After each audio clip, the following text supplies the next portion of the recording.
I'm sorry, I know I'm going on here a lot today. What I just saw is the scariest thing I've seen since this massacre started. I need you to take 8 minutes of your day and watch this video, paying attention to what they're saying and what they're doing. This is a video that Canary Mission put together. It is highly comprehensive, and it is a warning. It is a massive warning. Watch. I caution you of the days to come, because they will not be easy. There are people among us today who might not be with us next year at this conference. And this is the reality.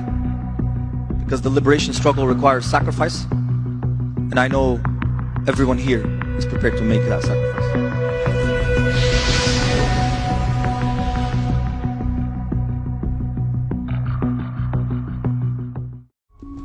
In May 2024, over 100 organizations gathered for the People's Conference for Palestine in Detroit, Michigan. More than 3,000 activists were in attendance. Speakers celebrated the October 7th massacre, called for resistance against the West, and mapped out a vision for the destruction of America from within. The Palestinians who came to the United States understood their role immediately upon arrival.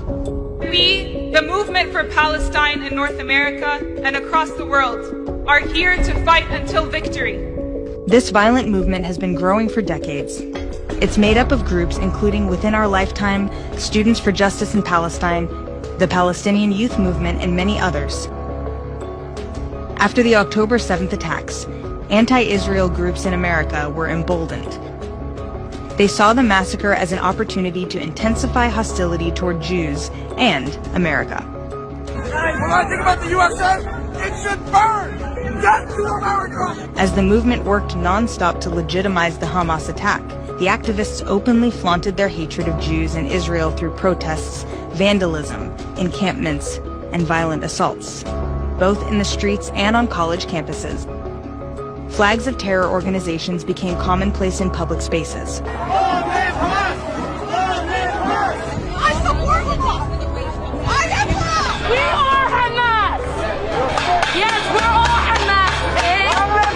Activists celebrated the brutality of the October 7th massacre, drawing inspiration from the barbaric acts of terrorism. It was exhilarating! It was energizing! Glory to our martyrs, our heroes who made the ultimate sacrifice. I salute Hamas. A job well done. On October 7th, Hamas declared war on Israel.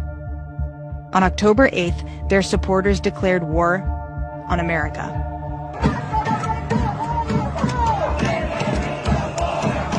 It is time to bring the war home! It is time to smash this empire! The goal of the movement is not just to destroy Israel. Their primary target is the U.S.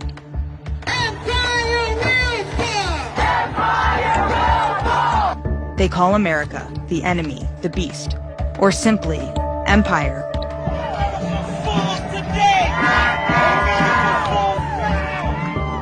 We're in the belly of the beast.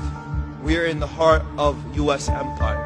We are here in the belly of the insatiable imperial beast. Here in North America, in the U.S., the belly of the beast, the heart of empire. We have to bring down this empire with 1 million cuts.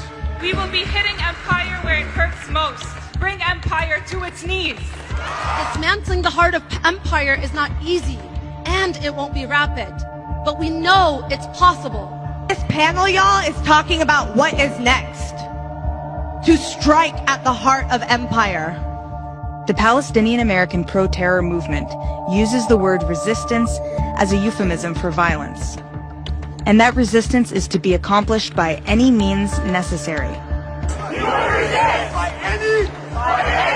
All means necessary! The resistance, in all its forms.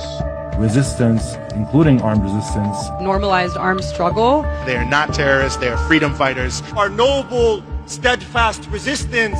Conference speakers outlined their strategy for bringing the war home. I believe our fundamental role is to generate political and social crisis within the American ruling class. Mass mobilizations is the primary tactic. Street shutdowns, bridge and train shutdowns, airport caravans and shutdowns, encampments, building takeovers, targeting of weapons manufacturers, shutting down events. We will be here in the streets, on our campuses, in our classrooms, in our workplaces every day. We have made the situation untenable for the empire's ruling classes and the political establishment. They have created a disruptive movement made up of students and faculty, turning young minds into anti-American extremists. Our movement has helped transform students into revolutionaries. Iran, Hezbollah, Hamas, and other factions that fight American hegemony in the region. People who are 18 and 19 years old on campuses truly understand these ideas now. Protesters target cultural and historical landmarks, seeking to destabilize the foundations of American society. They are openly hostile to law enforcement and engage in violent opposition toward the police.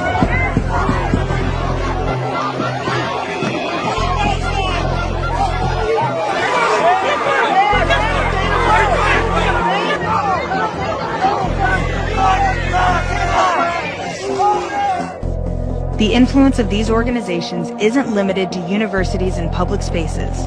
They've even reached the halls of Congress. Congresswoman Rashida Tlaib.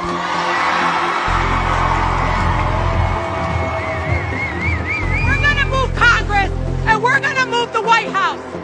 We're not going anywhere. Free, free Palestine! The influence of these violent groups is growing, and they are working towards their goal of dismantling America. Our struggle is a long struggle, and one that stands on the shoulders of thousands of martyrs and thousands of fighters who have committed and who are committing their lives to lay the ground for the revolution we see ahead of us today.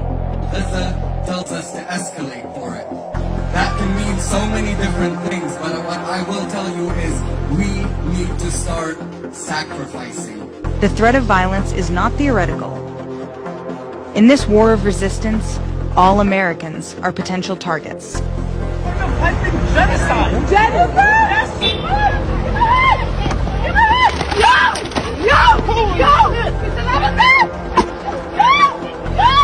These organizations are determined to achieve their revolution, whatever the cost, by any means necessary. Resistance, by any means necessary.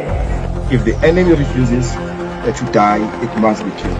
There is only one solution. The Palestinian diaspora in North America has committed its martyrs for this cause. Students have brought the war home. It is either victory or death. Either victory or death. They're losing their ability to control us. And this means that now the gloves are off, and quite frankly, anything is possible.